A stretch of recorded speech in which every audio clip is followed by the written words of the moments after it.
नमस्कार। Spread piece channel में आपका स्वागत है।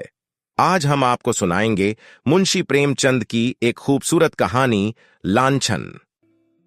अगर संसार में ऐसा प्राणी होता जिसकी आंखें लोगों के हृदयों के भीतर घुस सकतीं, तो ऐसे बहुत कम स्त्री पुरुष होंगे जो उसके सामने सीधी आंखें करके ताक सकते।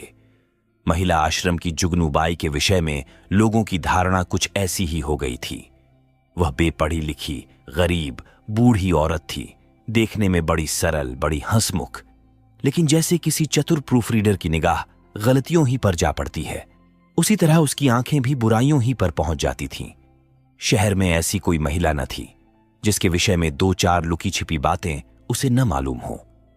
उसका ठिगना स्थूल शरीर, सिर के खिचड़ी बाल, गोल मुंह, फूले फूले गाल, छोटी छोटी आंखें उसके स्वभाव की प्रखरता और तेजी पर पर्दा सा डाले रहती थीं। लेकिन जब वह किसी की कुत्सा करने लगती तो उसकी आकृति कठोर हो जाती, आंखें फैल जाती और कंठ स्वर कर्कश हो जाता। उसकी चाल में बिल्लियों का सा संयम था।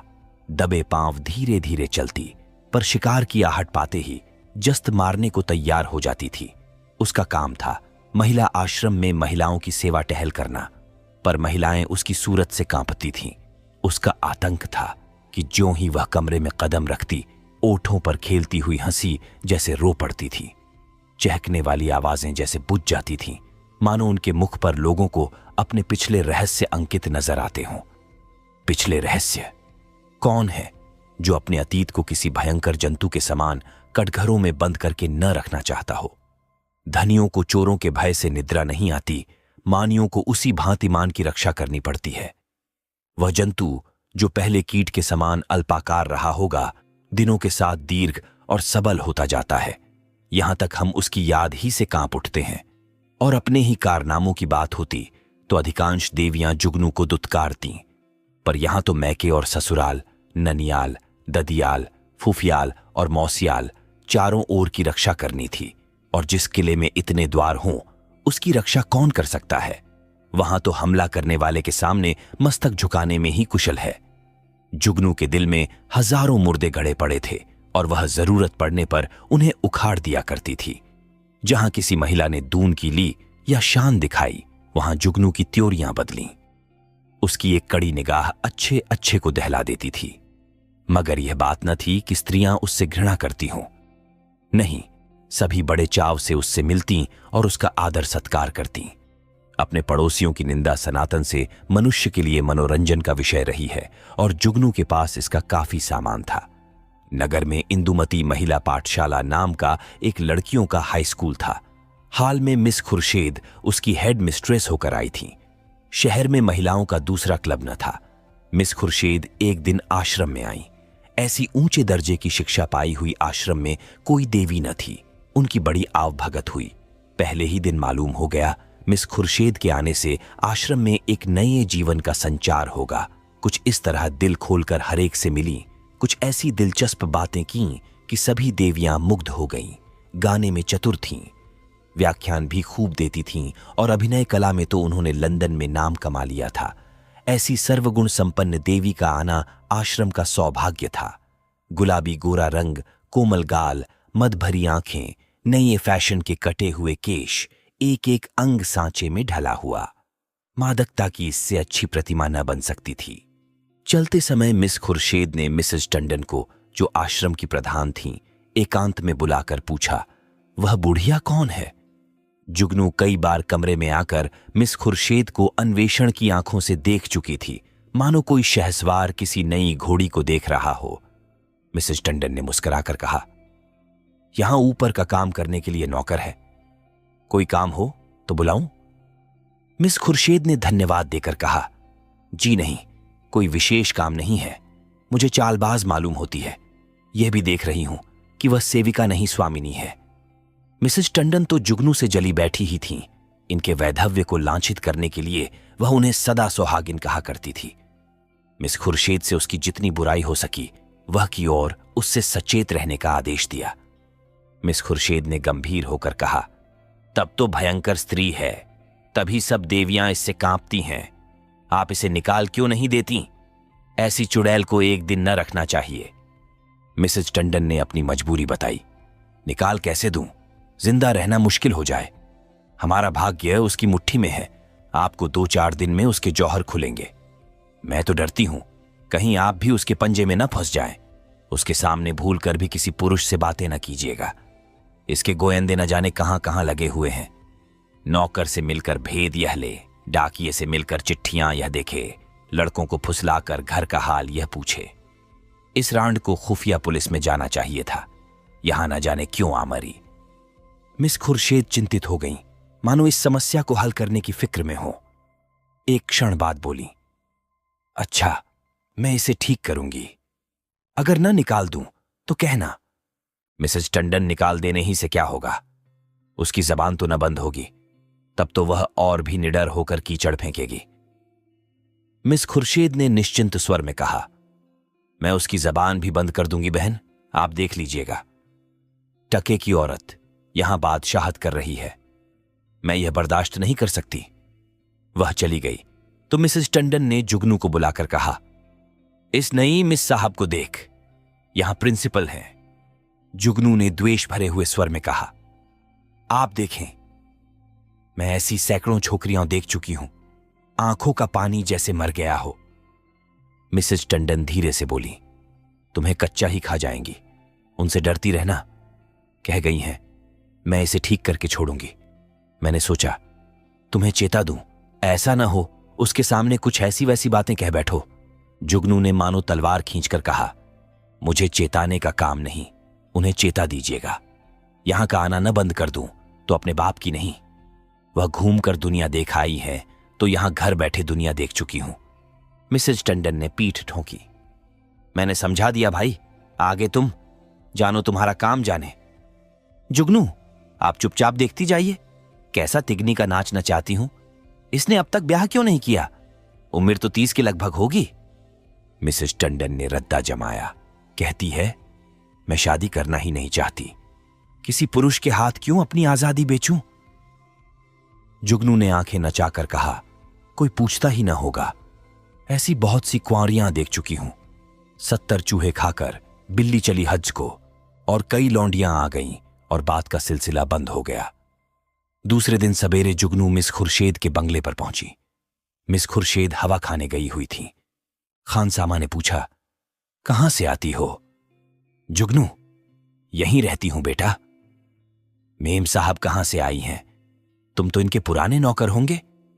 खानसामा, नागपुर से आई हैं। मेरा घर भी वहीं है। 10 साल से इनके साथ हूं। जुगनू, किसी ऊंचे खानदान की होंगी। वह तो रंग ढंग से ही मालूम होता है। खानसामा, खानदान तो कुछ ऐसा ऊंचा नहीं, हां तकदीर की अच्छी है। इनकी मां अभी तक मिशन में 30 पाती हैं। ये पढ़ने में तेज थीं, वजीफा मिल गया, विलायत चली गईं, बस तकदीर खुल गई। अब तो अपनी मां को बुलाने वाली है, लेकिन वह बुढ़िया शायद ही आए। ये गिरजे विरजे नहीं जाती, इससे दोनों में पटती नहीं। जुगनू मिजाज की तेज मालूम होती है। खानसामा, नहीं, यूं तो बहुत नेक हैं, गिरजे नहीं जाती। तुम क्या नौकरी की तलाश में हो? करना चाहो तो कर लो, एक आया रखना चाहती है। जुगनू, नहीं बेटा, मैं अब क्या नौकरी करूंगी। इस बंगले में पहले जो मेम साहब रहती थीं, वह मुझ पर बड़ी निगाह रखती थीं। मैंने समझा चलूं नई मेम साहब को आशीर्वाद दे आऊं। खानसामा, ये आशीर्वाद लेने वाली मेम साहब नहीं है, ऐसों से बहुत चिढ़ती हैं। कोई मंगता आया और उसे डांट बताई। कहती हैं, बिना काम किए किसी को जिंदा रहने का हक नहीं है। भला चाहती हो तो चुपके से राह लो। जुगनू, तो ये कहो, इनका कोई धर्म कर्म नहीं? फिर भला गरीबों पर क्यों दया करने लगी? जुगनू को अपनी दीवार खड़ी करने के लिए काफी सामान मिल गया। नीच खानदान की है, मां से नहीं पटती, धर्म से विमुख है। पहले धावे में इतनी सफलता कुछ कम न थी। चलते चलते खानसामा से इतना और पूछा, इनके साहब क्या करते हैं? खानसामा ने मुस्कुराकर कहा, इनकी तो अभी शादी ही नहीं हुई। साहब कहां से होंगे? जुगनू ने बनावटी आश्चर्य से कहा, अरे अब तक ब्याह ही नहीं हुआ। हमारे यहां तो दुनिया हंसने लगे। खानसामा, अपना अपना रिवाज है। इनके यहां तो कितनी ही औरतें उम्र भर ब्याह नहीं करती। जुगनू ने मार्मिक भाव से कहा, ऐसी कुंवारियों को मैं बहुत देख चुकी। हमारी बिरादरी में कोई स्तनो रहे तो थोड़ी थोड़ी हो जाए, मुदा इनके यहां जो जी में आवे करो कोई नहीं पूछता। इतने में मिस खुर्शीद आ पहुंची। गुलाबी जाड़ा पड़ने लगा था। मिस साहब साड़ी के ऊपर ओवरकोट पहने हुए थीं। एक हाथ में छतरी थी, दूसरे में छोटे कुत्ते की जंजीर। प्रभात की शीतल वायु में व्यायाम ने कपोलों को ताजा और सुर्ख कर दिया था। जुगनू ने झुककर सलाम किया, पर उन्होंने उसे देखकर भी न देखा। अंदर जाते ही खानसामा को बुलाकर पूछा, यह औरत क्या करने आई है? खानसामा ने जूते का फीता खोलते हुए कहा, भिखारिन है हुजूर, पर औरत समझदार है। मैंने कहा, यहां नौकरी करेगी तो राजी नहीं हुई। पूछने लगी, इनके साहब क्या करते हैं? जब मैंने बता दिया तो इसे बड़ा ताज्जुब हुआ और होना ही चाहे। हिंदुओं में तो दुधमुहे बालकों तक का विवाह हो जाता है। खुर्शीद ने जांच की, और क्या कहती थी? और तो कोई बात नहीं हुजूर। अच्छा, उसे मेरे पास भेज दो। जुगनू ने ज्यों ही कमरे में कदम रखा, मिस खुर्शीद ने कुर्सी से उठकर स्वागत किया। आइए मां जी, मैं जरा सैर करने चली गई थी। आपके आश्रम में तो सब कुशल है। जुगनू एक कुर्सी का तकिया पकड़कर खड़ी खड़ी बोली। कुशल है मिस साहब, मैंने कहा। आपको आशीर्वाद दे आऊं। मैं आपकी चेरी हूं। जब कोई काम पड़े मुझे याद कीजिएगा। यहां अकेले तो हुजूर को अच्छा न लगता होगा। मिस खुर्शीद, मुझे अपने स्कूल की लड़कियों के साथ बड़ा आनंद मिलता है। वह सब मेरी ही लड़कियां हैं। जुगनू ने मातृभाव से सिर हिलाकर कहा, यह ठीक है मिस साहब, पर अपना अपना ही है। दूसरा अपना हो जाए तो अपनों के लिए कोई क्यों रोए? सहसा एक सुंदर सजीला युवक रेशमी सूट धारण किए जूते चरमर करता हुआ अंदर आया। मिस खुर्शीद ने इस तरह दौड़कर प्रेम से उसका अभिवादन किया मानो जामे में फूली न समाती हो। जुगनू उसे देखकर कोने में दुबक गई। खुर्शीद ने युवक से गले मिलकर कहा, प्यारे, मैं कब से तुम्हारी राह देख रही हूं। जुगनू से, मां जी, आप जाएं फिर कभी आना। ये हमारे परम मित्र विलियम किंग हैं। हम और ये बहुत दिनों तक साथ साथ पढ़े हैं। जुगनू चुपके से निकलकर बाहर आई। खानसामा खड़ा था।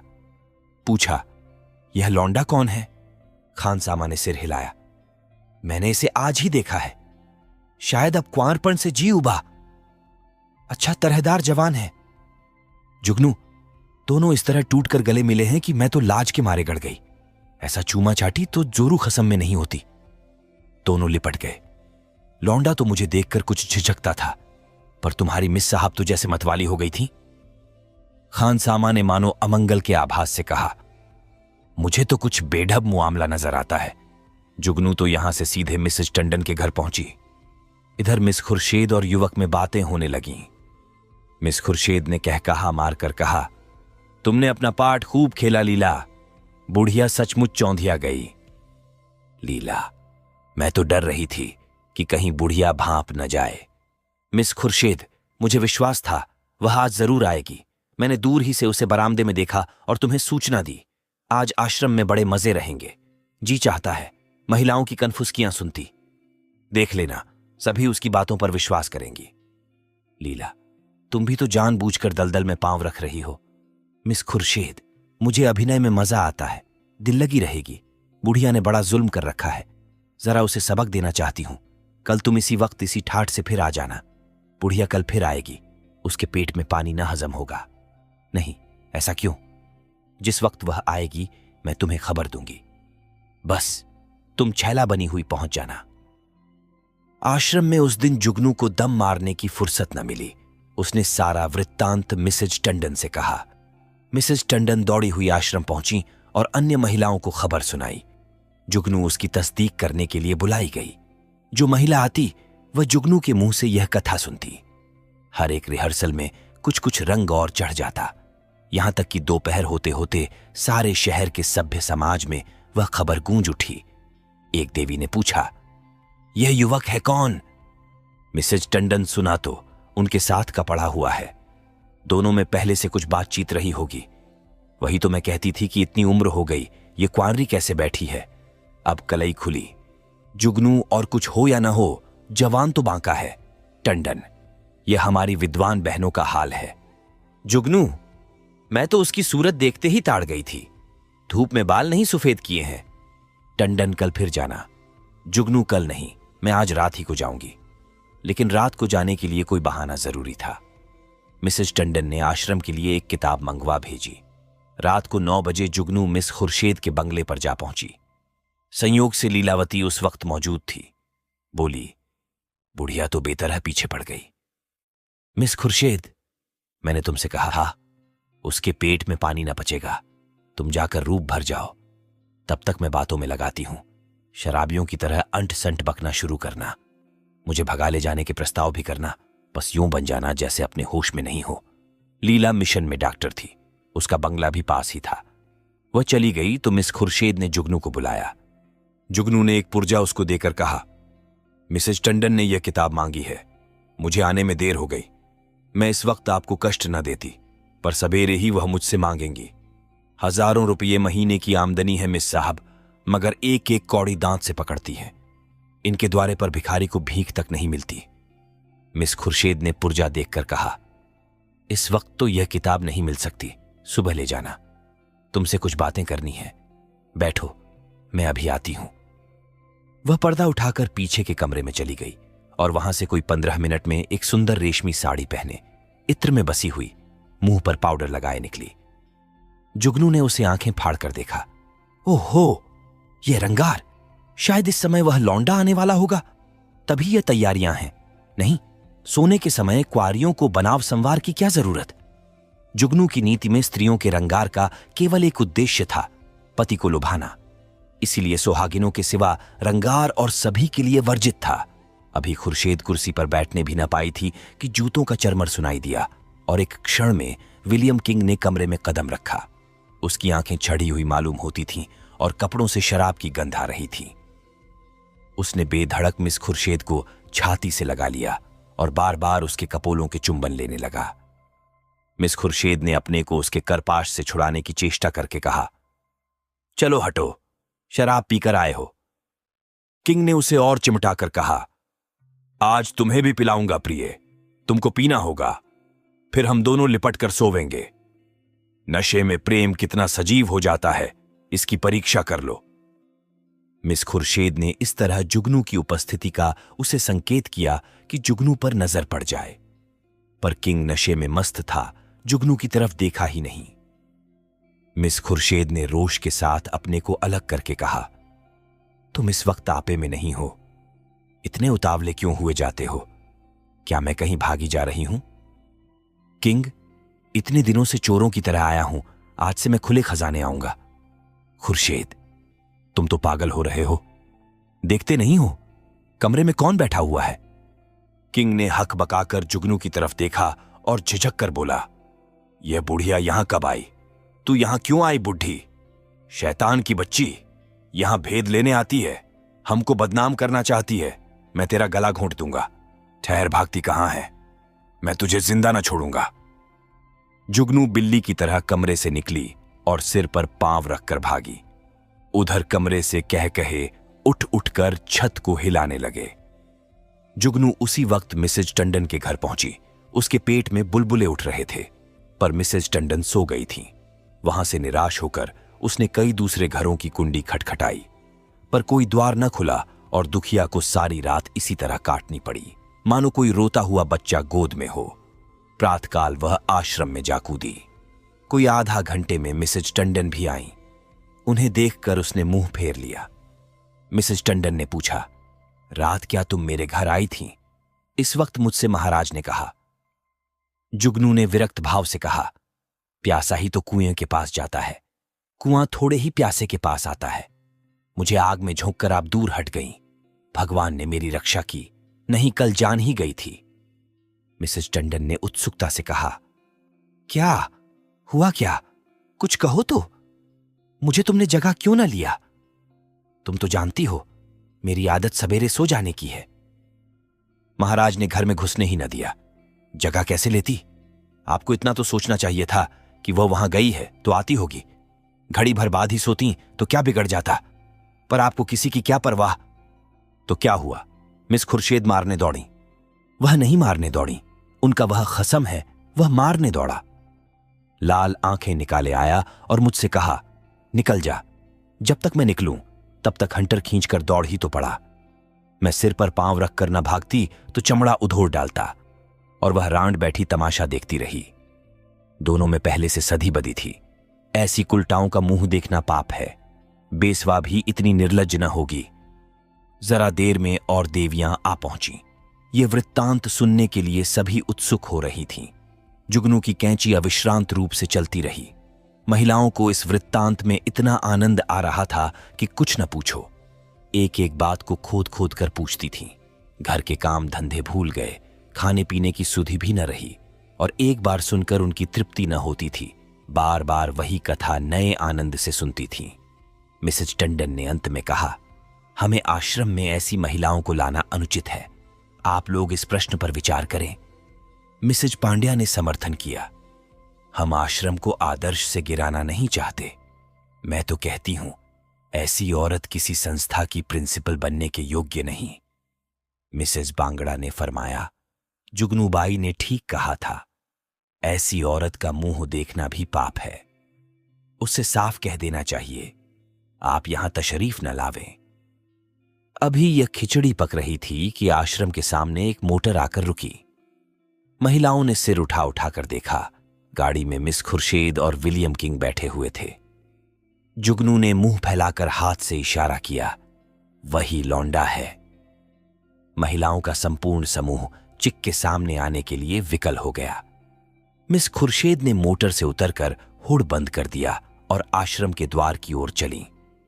महिलाएं भाग भाग कर अपनी अपनी जगह आ बैठीं। मिस खुर्शीद ने कमरे में कदम रखा। किसी ने स्वागत न किया। मिस खुर्शीद ने जुगनू की ओर निसंकोच आंखों से देखकर मुस्कुराते हुए कहा, कहिए बाई जी, रात आपको चोट तो नहीं आई? जुगनू ने बहुतेरी दीदा दिलेर स्त्रियां देखी थीं, पर इस ढिठाई ने उसे चकित कर दिया। चोर हाथ में चोरी का माल लिए साह को ललकार रहा था। जुगनू ने ऐंठ कर कहा, जी न भरा हो तो अब पिटवा दो, सामने ही तो है। खुर्शीद, वह इस वक्त तुमसे अपना अपराध क्षमा कराने आए हैं। रात वह नशे में थे। जुगनू ने मिसेज टंडन की ओर देखकर कहा, और आप भी तो कुछ कम नशे में नहीं थीं। खुर्शीद ने व्यंग्य समझकर कहा, मैंने आज तक कभी नहीं पी, मुझ पर झूठा इल्जाम मत लगाओ। जुगनू ने लाठी मारी, शराब से भी बड़ी नशे की चीज है कोई, वह उसी का नशा होगा। उन महाशय को पर्दे में क्यों ढक दिया? देवियां भी तो उनकी सूरत देखती। मिस खुर्शीद ने शरारत की, सूरत तो उनकी 1,00,000-2,00,000 में एक है। मिसेज टंडन ने आशंकित होकर कहा, नहीं, उन्हें यहां लाने की जरूरत नहीं, आश्रम को हम बदनाम नहीं करना चाहते। मिस खुर्शीद ने आग्रह किया, मुआमले को साफ करने के लिए उनका आप लोगों के सामने आना जरूरी है। एकतरफा फैसला आप क्यों करती हैं? मिसेज टंडन ने टालने के लिए कहा, यहां कोई मुकदमा थोड़े ही पेश है। मिस खुर्शीद, वाह, मेरी इज्जत में बट्टा लगा जा रहा है। और आप कहती हैं कोई मुकदमा नहीं है। मिस्टर किंग आएंगे और आपको उनका बयान सुनना होगा। मिसेज टंडन को छोड़कर और सभी महिलाएं किंग को देखने के लिए उत्सुक थीं। किसी ने विरोध न किया।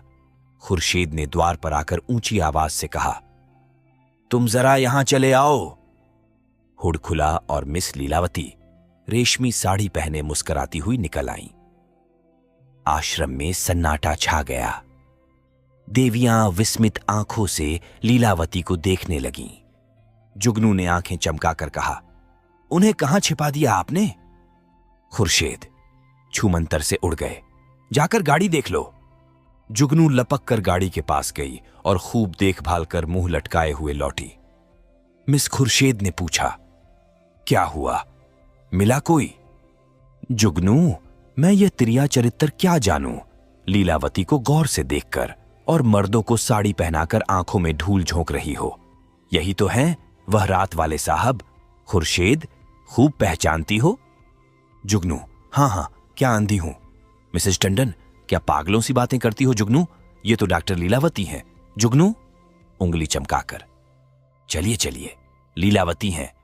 साड़ी पहनकर औरत बनते लाज भी नहीं आती। तुम रात को इनके घर नहीं थे? लीलावती ने विनोद भाव से कहा, मैं कब इनकार कर रही हूं। इस वक्त लीलावती हूं, रात को विलियम किंग बन जाती हूं। इसमें बात ही क्या है। देवियों को अब यथार्थ की लालिमा दिखाई दी। चारों तरफ कह कहे पड़ने लगे। कोई तालियां बजाती थीं, कोई डॉक्टर लीलावती की गर्दन से लिपट जाती थीं, कोई मिस खुर्शेद की पीठ पर थपकियां देती थीं। कई मिनट तक हुहक मचता रहा। जुगनू का मुंह उस लालिमा में बिल्कुल जरा सा निकल आया। जबान बंद हो गई। ऐसा चरका उसने कभी न खाया था, इतनी जलील कभी न हुई थी। मिसेस मेहरा ने डांट बताई। अब बोलो दाई, लगी मुंह में कालिक की नहीं? मिसेस बांगड़ा इसी तरह सबको बदनाम करती है। लीलावती, आप लोग भी तो जो यह कहती है उस पर विश्वास कर लेती हैं। इस हरबोंग में जुगनू को किसी ने जाते न देखा। अपने सिर पर यह तूफान उठते देखकर उसे चुपके से सरक जाने में ही अपनी कुशल मालूम हुई। पीछे के द्वार से निकली और गलियों गलियों भागी। मिस खुर्शेद ने कहा, जरा उससे पूछो मेरे पीछे क्यों पड़ गई थी। मिसेज टंडन ने पुकारा, पर जुगनू कहां? तलाश होने लगी। जुगनू गायब। उस दिन से शहर में फिर किसी ने जुगनू की सूरत नहीं देखी। आश्रम के इतिहास में यह मामला आज भी उल्लेख और मनोरंजन का विषय बना हुआ है। आप सुन रहे थे मुंशी प्रेमचंद की रोचक कहानी लांछन। अगर आपको स्टोरी पसंद आए तो कमेंट करके बताएं कहानी कैसा लगा, और चैनल को सब्सक्राइब करना न भूलें और बेल आइकन दबाना न भूलें ताकि आप हमारी नई वीडियो की जानकारी सबसे